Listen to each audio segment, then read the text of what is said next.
Chipotle is known for serving up crowd-pleasing Mexican-inspired bowls, tacos, salads, and of course, burritos. But today, we're throwing down the gauntlet. It's Saucy Mike's Barbacoa Burrito versus Chipotle's. Let's see who reigns supreme in the ultimate burrito showdown. I grabbed a Chipotle burrito and I packed it with rice, black beans, barbacoa, fajita veggies, salsa verde, and cheese. Ours is about to blow that one out of the water.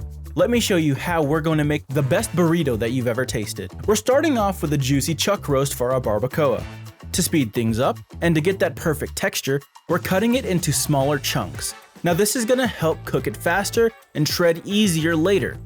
Now let's hit it with some serious flavor. First, grab your onions, and there's going to be no need to finesse here. Just chop them in half and make some thick cuts, and into the pot they go. Add 1 small can of chipotle peppers to give them some fiery company, and then season generously with salt, black pepper, oregano, cumin, and coriander.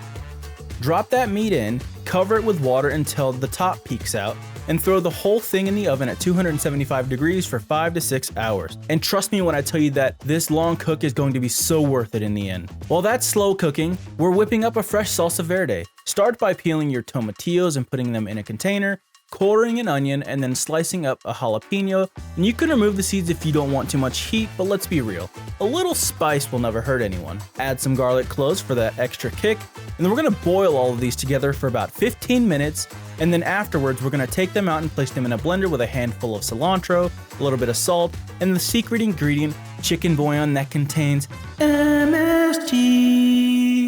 Blend until smooth and adjust to your taste. Trust me, this salsa is going to take things to the next level. Next up, the fajita veggies. We're going to slice up some colorful bell peppers and some red onions. Then we're going to toss them into a hot pan of oil, mix a little bit of salt and oregano, and saute them for about 6 minutes, and then our fajita veggies are done. For our beans, grab a can of black beans, and we're going to season with a pinch of salt and simmer them for 10 minutes. Afterwards, add 1/4 cup each of lemon and lime juice for a zesty pop. Simple, but it's so very effective. Next, we're going to be moving on to the rice. Classic cilantro lime style.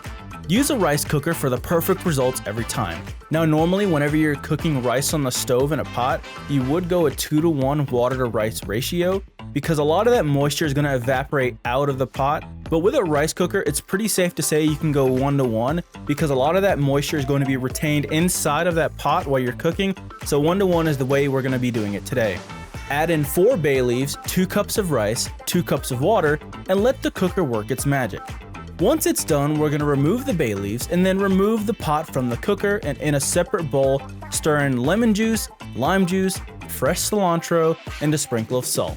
Then we're going to go ahead and add our rice into the bowl, and we're going to mix until it's very well combined. Now, let's get back to our barbacoa.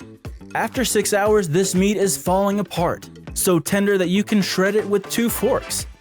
Pour the remaining cooking juices over the beef for extra flavor. And now the fun really begins. We're going to be constructing our burrito, making sure that everything is layered perfectly so that way with every bite, we're getting every bit of ingredients.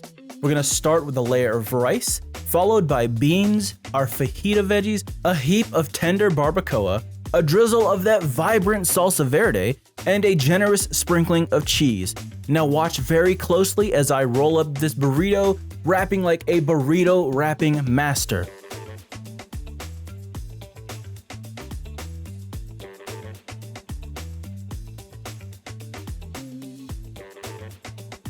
And of course, we're going to be going full Chipotle mode by wrapping it in foil.